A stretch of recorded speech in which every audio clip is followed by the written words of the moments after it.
Hey everyone, welcome back. We're diving deep today into China's economic journey. Oh, yeah.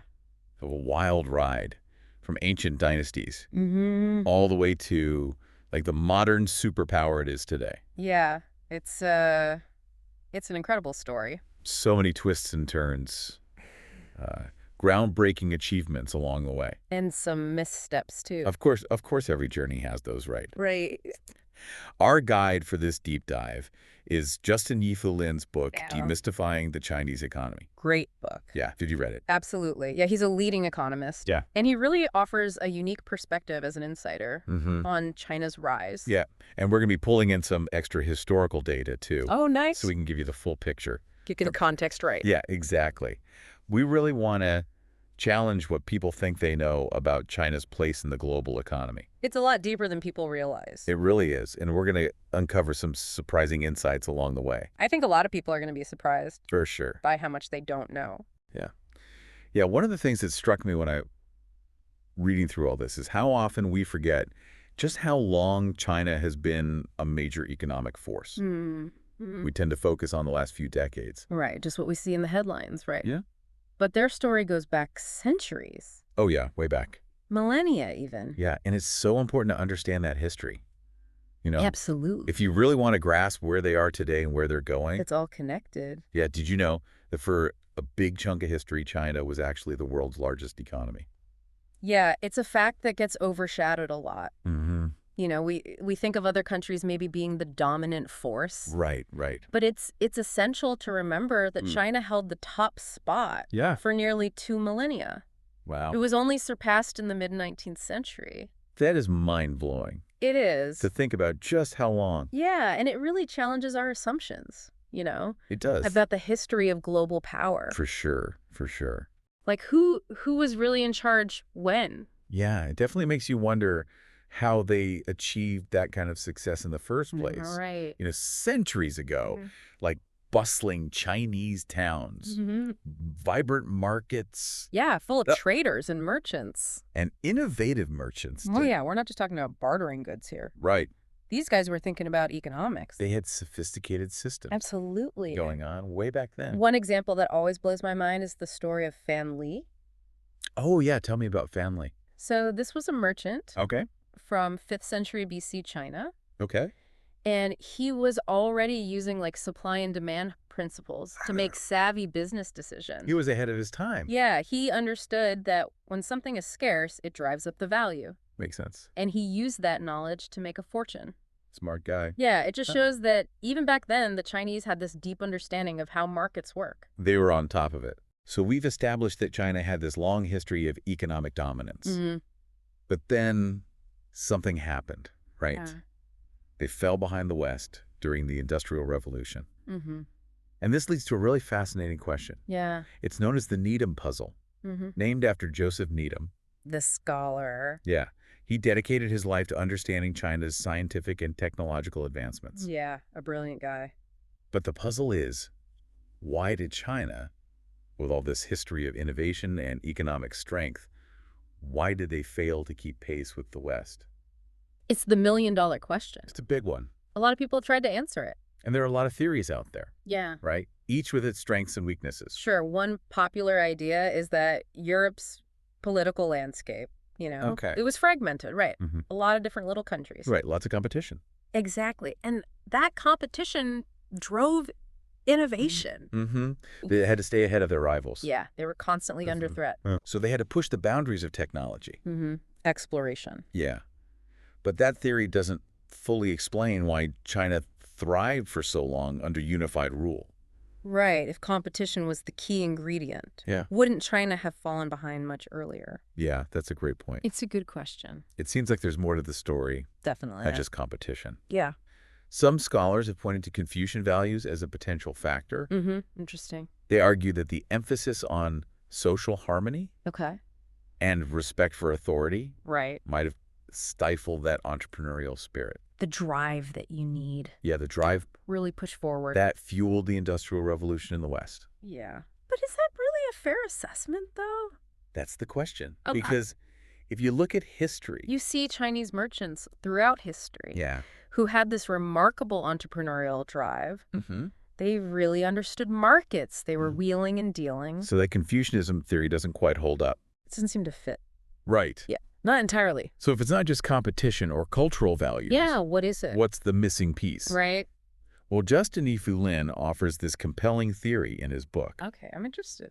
And it has to do with the way innovation itself changed during the Industrial Revolution. Oh, interesting. Yeah, he introduces this idea of technology distribution curves Oh, to illustrate his point. yeah, help me understand that. Okay, so imagine a graph Okay. that maps out all the possible ways to combine resources and knowledge to create something new. Okay. So that's your technology distribution curve. All right, got it. Now, before the Industrial Revolution, Okay. innovation was largely experience-based. So trial and error. Yeah, skilled artisans and farmers. Mm-hmm. They experimented through trial and error. Okay. They'd gradually refine techniques Right. and pass down that knowledge through generations. Mm-hmm. And in this context, a larger population like China's Okay. was a huge advantage because more people means More people means more opportunities for those chance discoveries.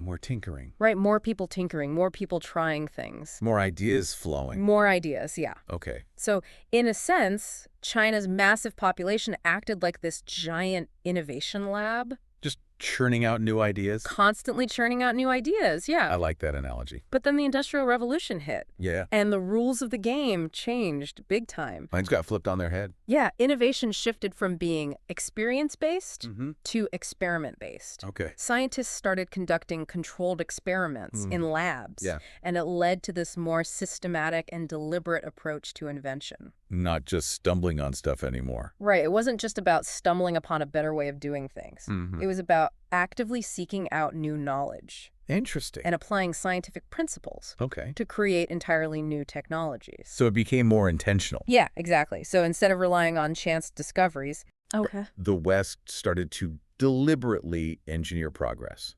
so their population size didn't matter as much anymore? Right. A small team of scientists in a lab Mm-hmm. could potentially out-innovate Yeah. a much larger population relying on traditional methods. Interesting. That's a big shift. It is a huge shift. And that's a key part of Lin's argument. Okay. He suggests that this fundamental change in the nature of innovation Mm-hmm. Mm-hmm. is what allowed the West to surge ahead. Okay, even though China had been ahead for so long. Even though China had a long history of technological advancement. Yeah, fascinating. And this brings us to a pivotal moment in China's economic journey. Mm-hmm. Following the establishment of the People's Republic of China in 1949, Okay. the country's leaders were determined to catch up with the West. Right, they had some catching up to do. Yeah, and they adopted what's known as a comparative advantage defying strategy. Oh, that's a mouthful. It is, or CAD strategy for short. Yeah, okay. So essentially, they decided to prioritize rapid industrialization, particularly in heavy industries, Okay. even though it didn't necessarily align with their existing strengths. So they're trying to force it a little bit? Yeah, they were playing catch-up in areas where they were behind. Interesting. And this led to some impressive gains. In industrial output? Yeah, they really ramped up production, Mm-hmm. but it came at a cost. There are always trade-offs, right? There are always trade-offs. And this is where it gets really interesting because the CAD strategy led to the creation of a shortage economy in China. A shortage economy. Yeah, what exactly does that mean? Yeah, what does that look like for everyday people? So in their push to industrialize quickly, Mm-hmm. China's leaders implemented policies that kind of distorted prices, Okay. suppressed wages, Mm-hmm. and really tightly controlled resources.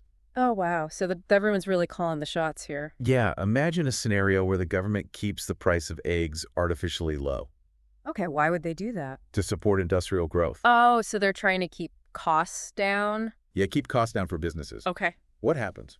Well, demand probably goes way up. Demand skyrockets, Mm. and supply struggles to keep up. Yeah, you can't just make more eggs appear out of thin air. Exactly. You end up with long lines, No. rationing, Hmm. a constant sense of scarcity. Not fun. Not fun at all. So it wasn't just about factories and steel. Right. This was affecting people's daily lives. It was about everyday people struggling to get basic necessities. Wow. So this shortage economy really had a ripple effect, Huge ripple effect. touching everything. Yeah. And it wasn't just consumer goods either. Oh, really? The government also controlled the movement of labor, Wow. creating a sharp divide between urban and rural populations. Oh, it's a big deal. And this had a huge impact on Chinese society. Mm-hmm. Millions of young people were sent down to the countryside I've heard of this. in a massive relocation effort. Yeah, it was a huge social experiment. It really was. Really reshaped the country. It's incredible how one strategic decision can have such a ripple effect, It really is. affecting every aspect of people's lives. Economics and politics are always intertwined. Yeah, they're all connected. You can't separate them. We really can't.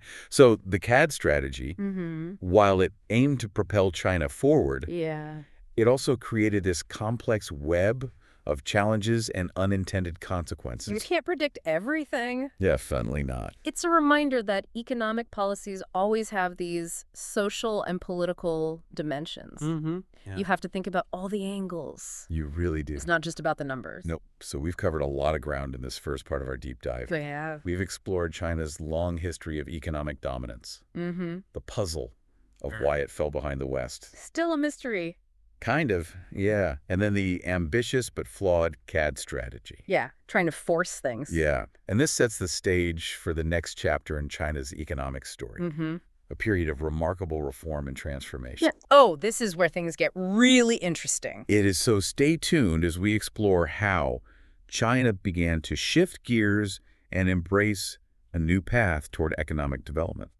Right. All right, let's take a quick break and we'll be right back. Sounds good. It's important to remember the context here, you know? Oh, yeah, for sure. China was emerging from decades of upheaval.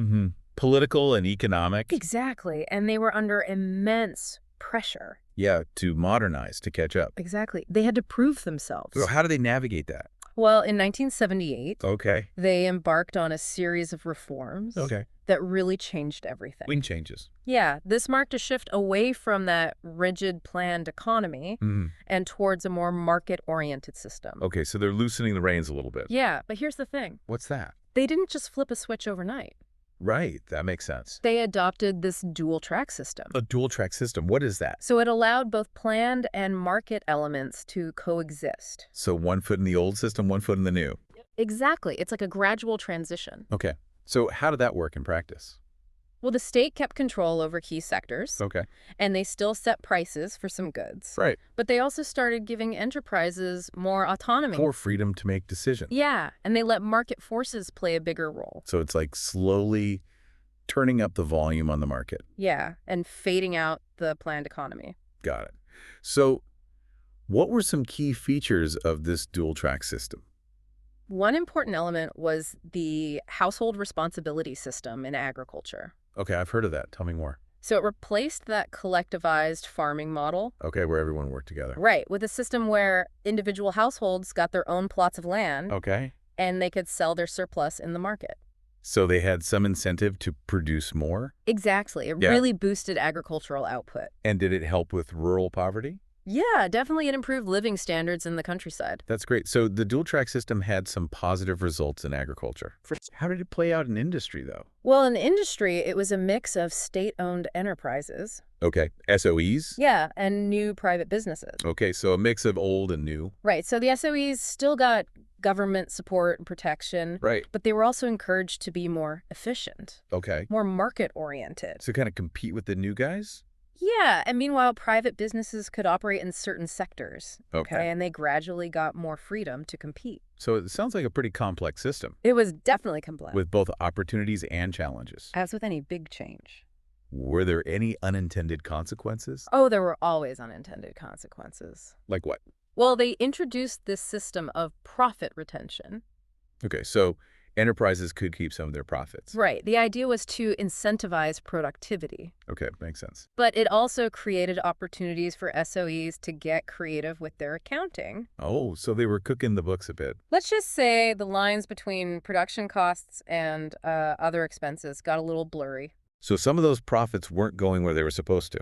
Yeah, and with limited oversight, it's not surprising that some took advantage. Classic case of unintended consequences. Right. But overall, the reforms did start to yield some positive results. Okay. The dual-track system acted as a bridge between the old and the new. It allowed China to experiment with markets while maintaining some stability and control. So they were dipping their toes in the water. Exactly. And this period also saw growth in foreign trade and investment. Okay, as China opened up to the world? Right. They started to integrate into the global economy. So we're starting to see the seeds of the economic powerhouse we know today. Yeah, the foundation was being laid. But amidst all this economic transformation, what was happening in rural China? Right, we talked about the 3 rural issues. Yeah, agricultural productivity, farmer incomes, and that urban-rural gap. Did the reforms address those? Well, the reforms did lead to some improvements Okay. in agricultural productivity and rural incomes. But those issues remain persistent challenges. So they were still struggling. Yeah, and here's a surprising fact. Okay, I love surprising facts. Despite rapid economic growth in the 1990s, China actually experienced deflation. Wait, deflation? Deflation. That doesn't sound good. It's not usually what you associate with growth. Right, usually it's inflation. Yeah, what caused that? It was a complex mix of factors. Okay. Remember that overheated investment we talked about earlier? Driven by the CAD strategy. Exactly. It led to a huge expansion of productive capacity. So they were producing more than people could buy. Exactly. Supply outpaced demand. Okay, basic economics. And when you have that imbalance, prices start to fall. Makes sense. And then you factor in the low incomes in rural areas. Right.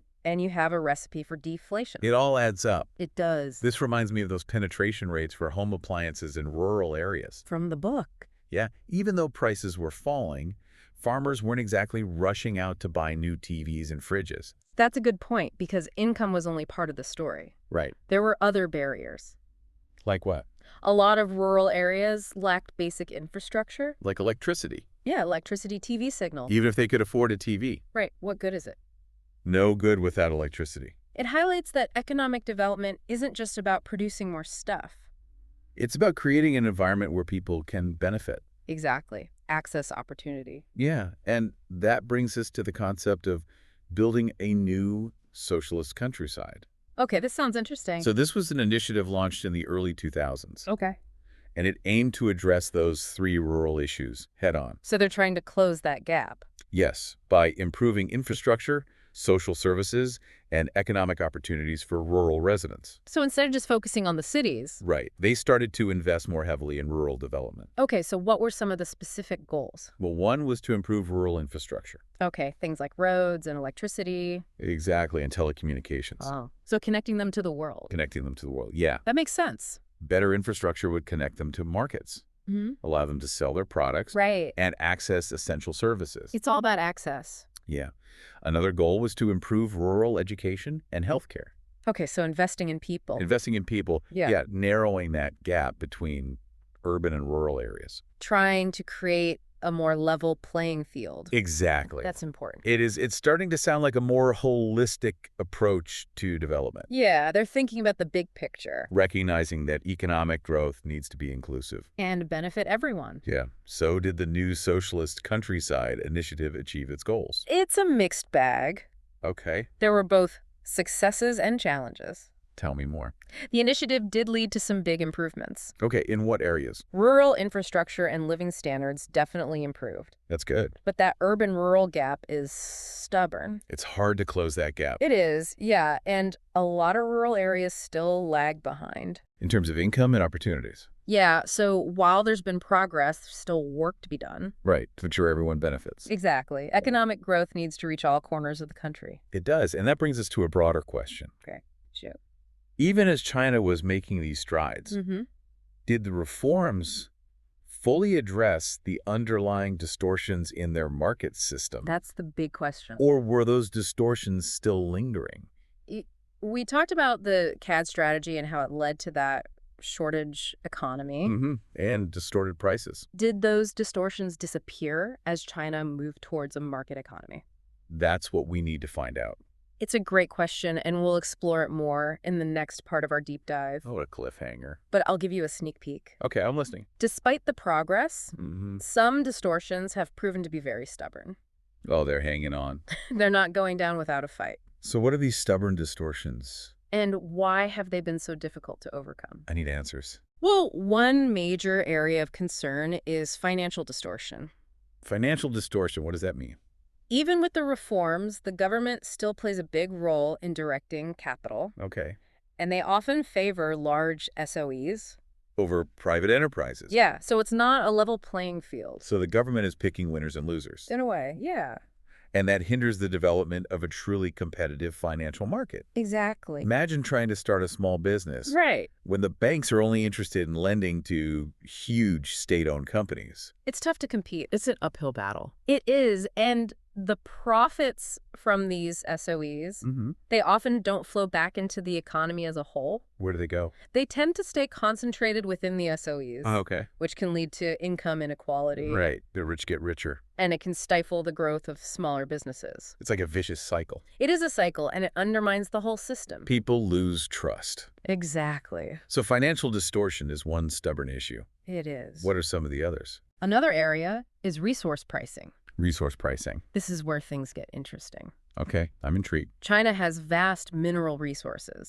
And for a long time, the government kept royalties for these resources incredibly low. Royalties? You mean the fees companies pay to extract those resources? Exactly. Okay. Now, low royalties might sound good on the surface. Right. But it actually created some perverse incentives. How so? It led to massive profits in the mining sector. Okay. Which attracted a lot of, let's say, enterprising individuals. People looking to get rich quick. Yeah, and they weren't always concerned with responsible resource management. So low royalties meant huge profits, but also huge potential for exploitation. Exactly. It's a recipe for trouble. And to make matters worse, those low royalties didn't even generate much revenue for the government. Right, because they were calculated based on the quantity extracted. Not the market value. Exactly. So as prices for these resources soared, The government was missing out. big time, they were leaving money on the table. What a missed opportunity. It is, and it's not just the government that loses out. Right, it can lead to environmental damage. Absolutely. And social unrest. When communities are exploited, Yeah, it's a whole mess. it's a complex issue with far-reaching consequences. So we've got these two major distortions. Finance and resource pricing. And they're really holding China back. They're creating all sorts of problems. It's not just about the numbers. It's about people's lives. But it affects everyone. And these distortions also have implications for the global economy. How so? Well, China's exchange rate policy has been a source of tension. In international trade. Exactly. Some argue that it's influenced by these domestic distortions. Okay. And that it creates an unfair advantage for Chinese exporters. So it's a global issue. It is. It's all connected. It's amazing how these economic issues can have such wide-ranging effects, It really is. rippling out from individual lives to global geopolitics. Economics is about more than just numbers. It's about power and relationships. So what can be done to address these challenges? Well, China has implemented some reforms over the years. Okay. And they've made some progress. Good. But it's an ongoing process. Right. Lin stresses the importance of leveling the playing field, Okay. promoting competition, and strengthening regulations. To make things more transparent. Exactly. It sounds like China's at a crossroads.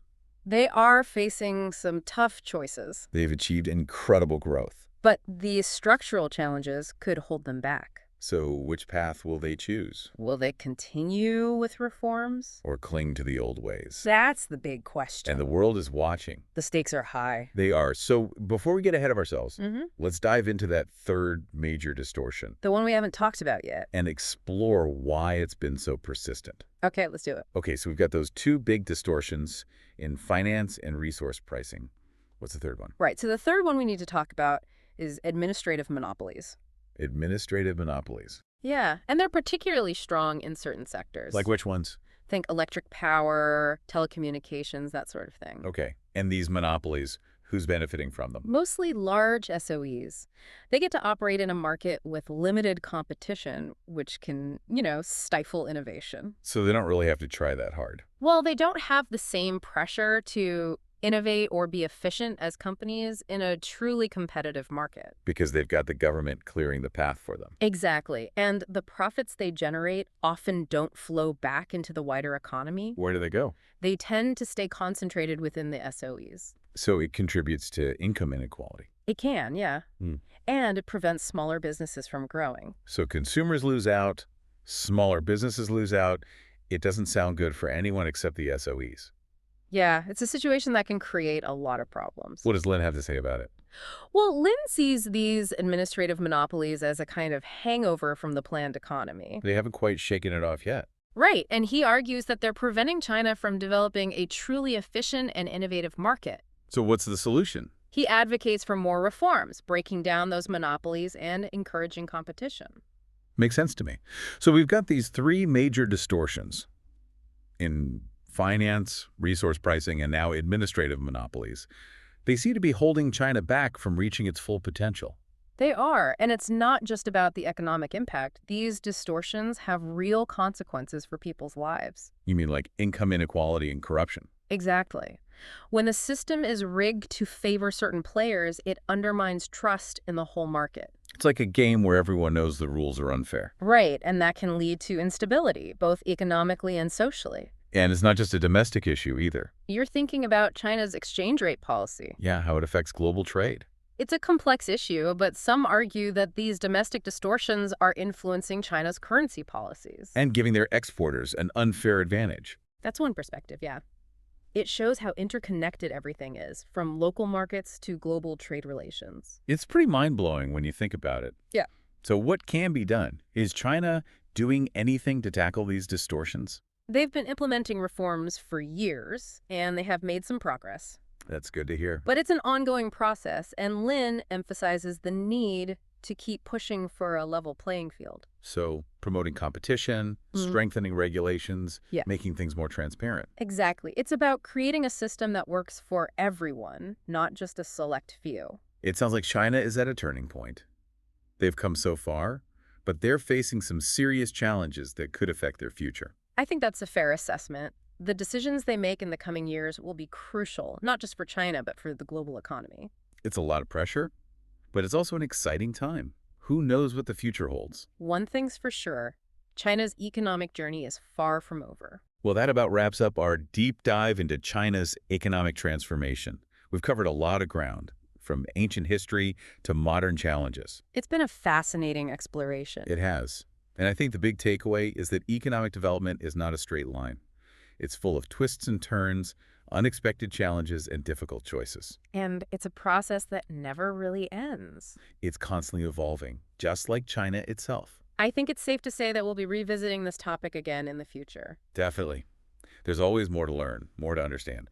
But for now, I think it's time for us to sign off. Thanks for joining us on this deep dive. We'll catch you next time.